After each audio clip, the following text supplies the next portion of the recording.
Nancy Macdonald from Maclean's magazine is back. Good to see you. A nail-biter we saw with our provincial election a couple weeks ago now, and now as we look at the next 7 days, what do you anticipate we are going to see with absentee ballots, recounts, and the ultimate outcome for our province? Well, we're heading into that final recount, which happens after the long weekend. I think Elections BC starts looking at those advanced ballots on the 22nd. We'll know by the 24th. So finally, this election will be decided. You know, I think the announcement yesterday of the Greens negotiating team was really interesting. There was one person in there who stands out. It's Norman Spector, former Chief of Staff to Prime Minister Brian Mulroney, longtime BC Liberal, major fan of Christy Clark, lunchtime companion of Ben Chin, her communications staffer. So I think this is pretty indicative of the fact that the Greens are looking to enter into some kind of coalition with the Liberals.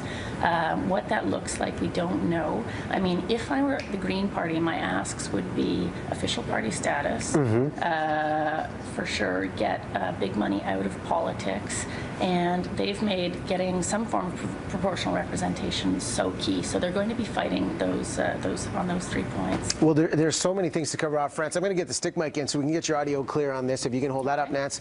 This notion of the coalition, even having any seats move in the next week, how delicate is it if the Liberals win a 44-seat majority? And what's the likelihood with our current scenario that we could see another election in the next 18 months to 2 years? Well, I think that's a really good point. The Liberal coffers are full. There's no way they could have spent the almost 40 million they raised since the last election. The NDP, according to my sources, is $2 million in the hole, and the Greens are back at zero. So the only party ready to fight this next election is the Liberal Party, and I would imagine they're going to be chomping at the bit to get voters out another time, even though the public is going to be angry about this because, you know, we've just gone through a big election.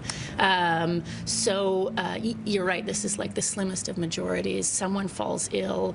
They have had an MLA have a heart attack on the floor of the legislature already. That's Liberals, so you know, she knows this is precarious. And you're starting to see the knives come out for the first time. Kevin Falcon, ex-BC Liberal finance minister, was talking about problems with the campaign. One of her former communications staffer has been coming out. This, you know, you haven't seen this from the Liberals since the day before the election in 2013. And, you know, there are people in her party who may feel underused. I'm thinking of Sam Sullivan here in Vancouver. He ran against the premier for the NPA.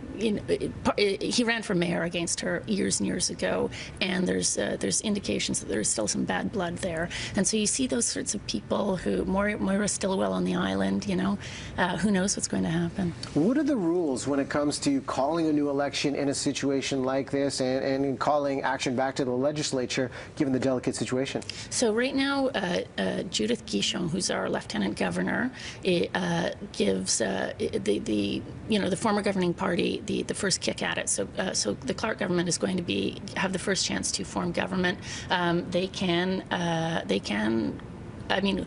call an election if they form government after this recount. So strategy as we look forward, the idea of a coalition is quite the reality that we could see take place.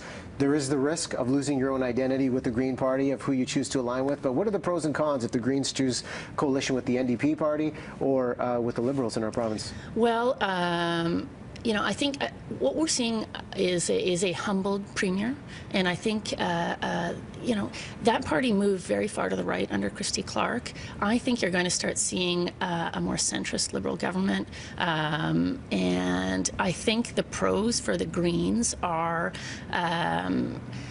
You know, if they did align with the NDP, they've got similar you know, progressive policies, and they could be totally subsumed by the NDP. And in the next vote, the Greens could be forgotten, and people would put their votes with the NDP. So I think that's a real risk for that party, and that's why you're seeing them look to the Liberals, which, you know, ideologically, you know, for a lot of people, it just doesn't make sense. And for a lot of people who voted Green, I think they're going to be uncomfortable with this. So it's a really fraught position for the Greens to be in. I don't envy them. 3 seats that carry a great deal of power here in our province. I tell you what, after all said and done next week, we got to bring you back to analyze what is going to be the political future. Nancy, thank you. Thank you.